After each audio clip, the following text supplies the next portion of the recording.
welcome the Mayor of the City of New York, Zoran Mamdani.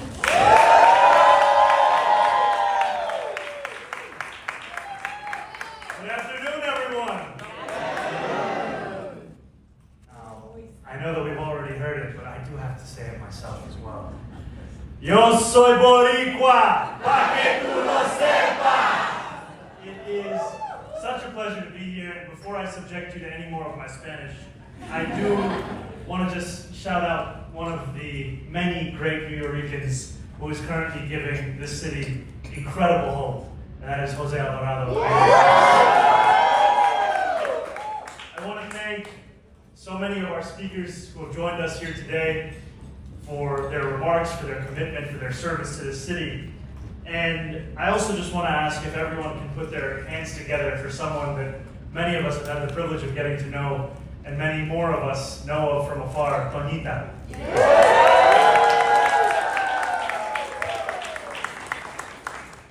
It is such a privilege to have you here with us this afternoon. And in a city where there is such a desire for community, there are few places that deliver it more than you have.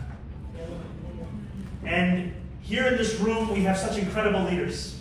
We have mayors and legislators that have traveled from Puerto Rico to be here with us today. We so appreciate them and their presence and their commitment and the bond between our city and Puerto Rico. We have, especially I want to shout out to the delegation from Vega Baja, including Mayor Marcos Cruz Molina here with us. And I want to acknowledge a number of leaders from our administration that go beyond just the ones that you have heard. A special shout out to our newly appointed SCA President, Celeste Ramirez, and our Deputy Mayor, Helen Arteaga, who's been a real partner. We have elected officials who we have heard from and who are here in this room. Obviously, it began with my dear friend, our State Senator Gustavo Rivera. And we also have our Manhattan Borough President, Brad Hoylman-Siegel, who is here with us, as well as our State Senator, Kristen Gonzalez, who is here with us. And then I want to acknowledge a few leaders outside of elected office who are here. And to them, I often look to not only for that partnership, but also that example of what it can look like to deliver for this city. Whether it's Frankie Miranda of the Hispanic Federation, Lillian Rodriguez Lopez, the director of the Puerto Rican Day Parade, Juan Ramos of Los Sures, and Desiree Colon of the National PR Agenda. Truly, it is an honor to have all of you and so many more who are here in this room. Now, we are here together at Gracie Mansion, the People's House, to celebrate the incredible legacy of Puerto Ricans in New York City. Since the first wave of migration in the 19th century, Puerto Rican New Yorkers have enriched our city. From the reggaeton that offers the soundtrack of our summers, to the smell of frying plátanos on our streets, so much of New York City's culture, and frankly our sense of self, comes from La Isla del Encanto. Its music, its art, its poetry, its food, its irresistible zest for life. And it's more than that, frankly. Because for as long as Boricuas have been a part of New York City, they have stood at the front of picket lines. They have led labor movements. They have carried forward fights for dignity. I think of Gilberto Herrera Valentin, the first president of the Puerto Rican Day Parade who marched alongside Martin Luther King Jr. After working as an elevator operator in a hotel, he became a union leader, organizing hotel and club workers. To hear an admirer say it, he would, quote, rush out of the house in the middle of the night to help a Puerto Rican in need.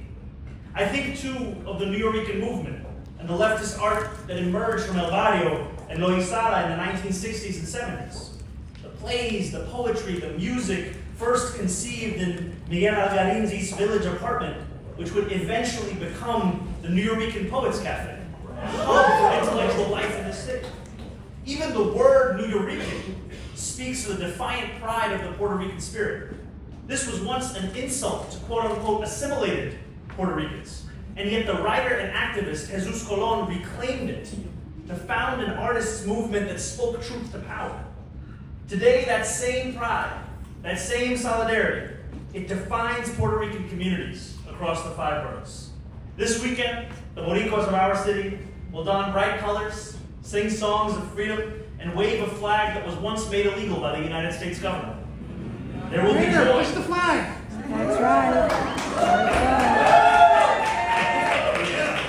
Thinking about Brother David for always having it on.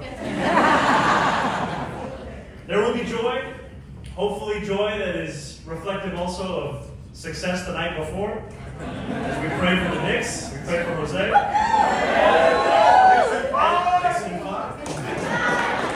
As well as the bittersweet knowledge of an independence that has too long been denied, of rights restricted, of recent natural disasters that have left loved ones in Puerto Rico stranded without electricity, without the aid that they deserved.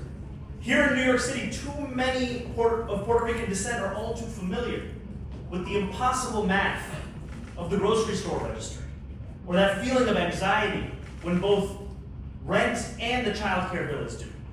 Historically, New York City government has not done its part to serve Puerto Rican New Yorkers. Our City Hall is determined to change that. I am proud to say that we have announced the opening of New York City's first ever city-run grocery stores, where they will take place in 2 of the first 5 locations. The first announcement that we made was of a city-run grocery store at La Marqueta, in El Barrio.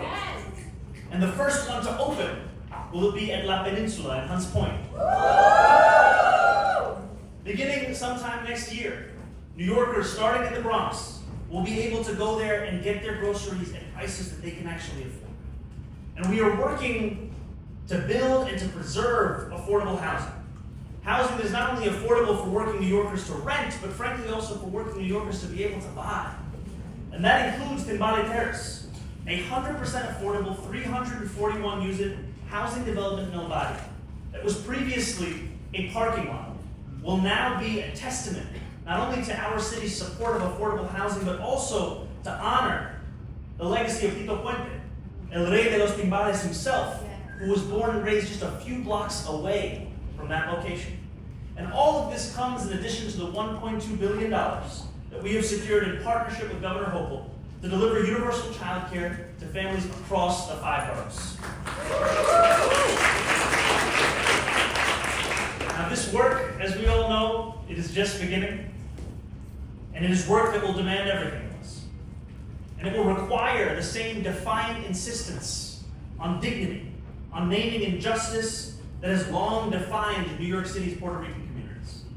Pedro Pietri, known as the poet laureate of the New Yorican movement, wrote in his poem, The Broken English Dream, "To the United States we came to learn how to misspell our name, to lose the definition of pride, to have misfortune on our side.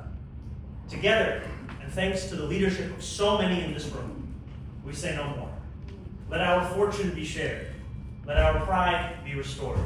Let us once again celebrate the unbreakable bond between Puerto Rico and New York City." Thank you so much.